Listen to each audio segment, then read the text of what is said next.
نیچے آپ دیکھ سکتے ہیں، نیچے ایک سیکورٹی گارڈ والا بندہ بیٹھا ہوا ہے اور اوپر بندہ بیٹھا ہوا ہے. 2 لوگ ابھی فی الحال ہیں. اصولاً یہاں زیادہ لوگ ہونے چاہیے، کیمرے کے انتظام ہونے چاہیے، مگر کیمرے وغیرہ فی الحال نہیں لگے ہوئے. اور جو آگے کا حصہ دکھ رہا ہے، آگے کے حصے پہ جو ہے لائٹس کا انتظام نہیں ہے، وہاں بھی سیکورٹی نہیں ہے، تو وہاں کیمرے کا انتظام ہونا چاہیے اور سیکورٹی گارڈ بھی ہونا چاہیے. باقی کام کے حوالے سے بات کروں تو یہاں جتنے بھی مزدور ہیں ان کو ISO اسٹینڈرڈ کے جو ہے کاسٹیوم نہیں مل رہے، اور پراپر وہ کیپس اور جاگرس پہن کے کام نہیں کر پا رہے. اپڈیٹ ہے کراچی کے کریم آباد کی کہ اس کریم آباد کے انڈر پاس کے بننے کے بعد یہ ہوگا کہ یہاں جو ٹریفک کا مسئلہ تھا وہ حل ہو جائے گا. مگر ایک سب سے بڑا خطرناک والی جو چیز ہے وہ یہ ہے کہ انڈر پاس کی وجہ سے جہاں رمضان کی آمد اور مہنگائی اتنی ہو رہی ہے، وہاں ہوٹل ہو، چاہے مکہ ہوٹل، چاہے دہلی شاہی والے ہوں، ان کی جو دھندے پہ جو اثر پڑا ہے وہ سمجھیے ناقابل فراموش ہے. ایون کہ جو آگے دکان والے ہیں ان کا کہنا یہی ہے کہ جو آگے جتنے بھی ہے دکان والوں کا کہنا ہے کہ ان کے اس ایریا کو ٹیکس فری زون کیا جائے، یا پھر جو ان کے بجلی کے بل ہیں ان کو معاف کیا جائے، کیونکہ واکنگ کسٹمر بالکل بھی نہیں ہے. اور جو پتارے والے ہیں وہ بھی رو رہے ہیں. ان کا کہنا ہے کہ جتنی بھی بڑی بڑی NGOs ہیں ان کو چاہیے کہ حکومت کے ساتھ مل کے وہ ہمیں منتھلی جو ہے ٹیکس یا پیسے کی صورت میں ہماری مدد کریں، کیونکہ کسٹمر بالکل بھی نہیں ہے. تو آج شعبان کی آخری تاریخ تھی اور رمضان کی ایک چاند رات تھی. جو گہما گہمی ہونی چاہیے تھی اس کا 70 سے 80% یہاں مجمع نظر نہیں آیا. تو گزارش ہے کہ جو بھی حکومت وقت ہے وہ کمپنسیٹ کرے دکان والوں کو، بھٹارے والوں کو. آپ کو پتہ ہے رمضان کا مہینہ ہے، سب کے ساتھ مسئلے مسائل، اور جو مہنگائی ہے اس کا تو بہت برا حال ہے.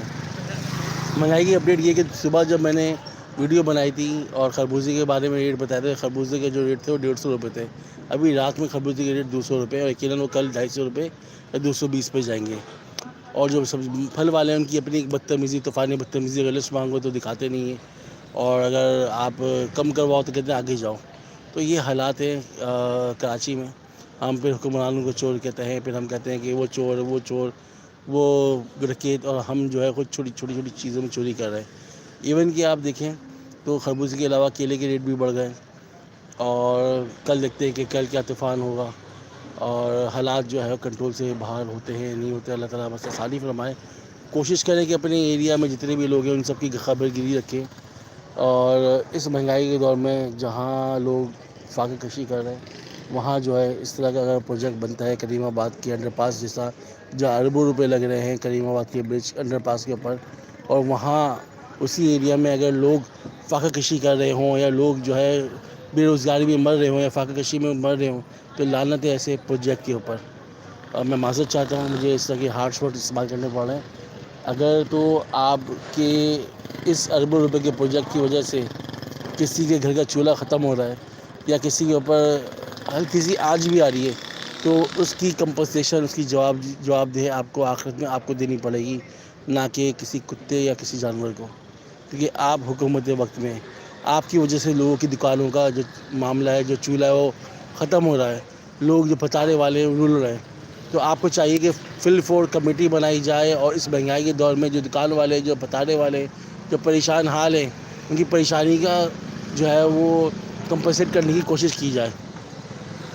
یہاں میں آپ کو بتاتا چلوں کہ جس سے آپ دیکھ رہے ہیں دہلی شاہی، انہوں نے تو خیر پیپسی والوں کا جو اسپانسر کیا ہوا ہے، مگر یہ ایک المکہ ہوٹل کے نام سے ایک ہوٹل ہے. یقین مانیں یہ جب انڈر پاس اسٹارٹ ہوا تو انہوں نے کیا کیا کہ جب فلسطین کے اوپر حملہ ہوا، اور فلسطین کے اوپر حملہ کرنے کے بعد بائیکاٹ کا ٹرینڈ سٹارٹ ہوا، تو میرے خیال سے، میری نظر سے یہ پہلی دکان گزری تھی جس نے عملی طور پہ بائیکاٹ کیا. اور عملی طور پہ صرف بائیکاٹ نہیں کیا، اور صرف کہا نہیں، انہوں نے کر کے دکھایا. کر کے اس طرح دکھایا کہ انہوں نے جو ایک سافٹ ڈرنک ہے مشہور زمانہ، جو کہ سامنے آپ کو دکھ رہی ہے، اس کا بورڈ اتارا، اس کا فریج نکالا، اس کی بوتلیں منع کیں، اور سب کچھ نکال کے باہر پھینک دیا، جس سے ان کو بہت نقصان بھی ہوا. اور نقصان کے علاوہ جو ہے اس پہ کمپنسیشن نہیں مل پائی. اب ہو کے آ رہا ہے کہ اس ہوٹل پہ معاملہ یہ ہو گیا ہے کہ لوگ پہلے کولڈ ڈرنک پینے آ جاتے تھے، اب وہ کولڈ ڈرنک بھی نہیں پی پا رہے، چائے کم پی رہے ہیں. کولڈ ڈرنک کے لیے فریج ہے نہیں، ڈیپ فریزر لے کے آئے ہیں، مگر بل بہت زیادہ آ رہا ہے. تو بیچارے بہت پریشان ہیں. دیکھیں آپ لوگ